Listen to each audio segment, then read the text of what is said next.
जादुई तोता। एक छोटे से गांव में एक गरीब परिवार रहता था। उस परिवार में रामू और उसकी बीवी सीता उसके बेटे चिंटू के साथ रहते थे। उसी गांव में एक तोता भी रहता था। उसका नाम था रघु। वो किस्मत का धनी था। जहां भी जाता वहां किसी भी चीज की कमी नहीं पड़ती थी। एक दिन रघु उड़ते उड़ते उस गरीब परिवार के घर गया। रघु सोचता है, अरे वाह, लगता है यहाँ आज बहुत अच्छा खाना मिलेगा।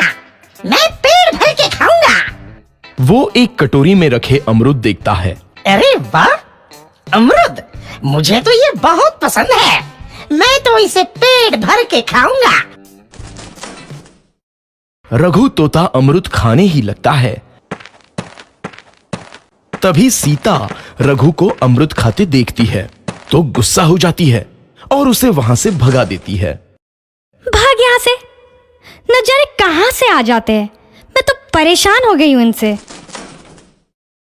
सीता के भगाने के बाद रघु चुपचाप से एक कोने में रहता है। धीरे धीरे उस परिवार की बरकत होने लगती है। एक दिन रामू और सीता खाना खाते वक्त बातें करते हैं। आजकल हमारी बहुत तरक्की हो रही है, काम भी अच्छा चल रहा है। रामू कहता है। इस पर सीता कहती है, सच कहा, भगवान हमेशा ऐसे ही हम पर मेहरबान रहे। बेटा चिंटू भी कहता है, पिताजी, मुझे खिलौना लेके दो ना, मेरे सभी दोस्तों के पास है। रामू कहता है, ठीक है, जरूर लाऊंगा। सीता कहती है, कितने खुश है सब, मेरे परिवार को किसी की नजर ना लगे। एक तरफ ऐसी बातें होती हैं तो दूसरी तरफ रसोई में रघु तोता भी अमरूद खाते रहता है। मजा आया, अमरूद खाया, मजा आया, अमरूद खाया, मजा आया। तभी सीता रसोई में आती है और रघु तोते को अमरूद खाते देख बहुत गुस्सा होती है। सीता रघु को बाहर निकालने के लिए पिंजरे में अमरूद रखती है। रघु जब अमरूद खाने लगता है तो पिंजरे का दरवाजा बंद हो जाता है और वो उसमें फंस जाता है।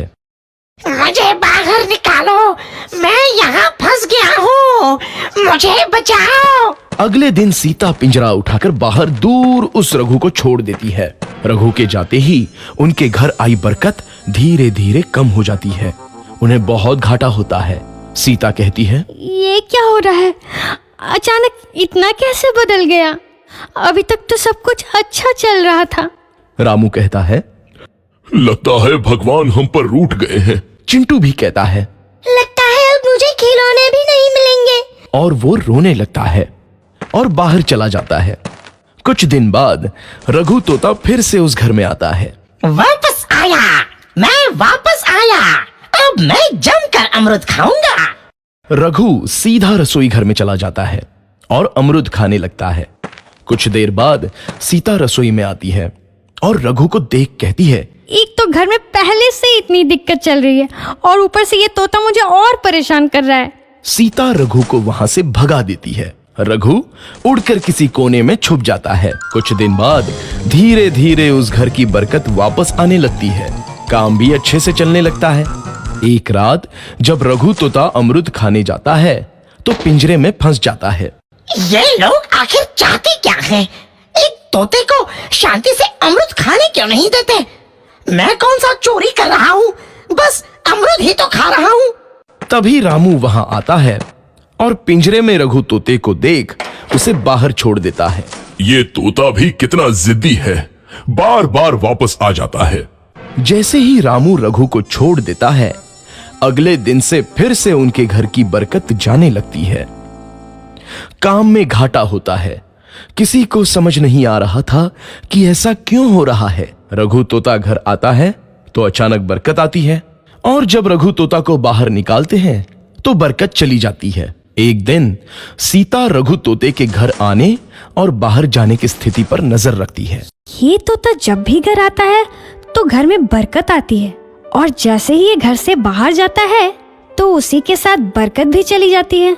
कहीं ये जादुई तोता तो नहीं है? अगली बार जब ये तोता घर आएगा तो मैं इसे कहीं नहीं जाने दूंगी।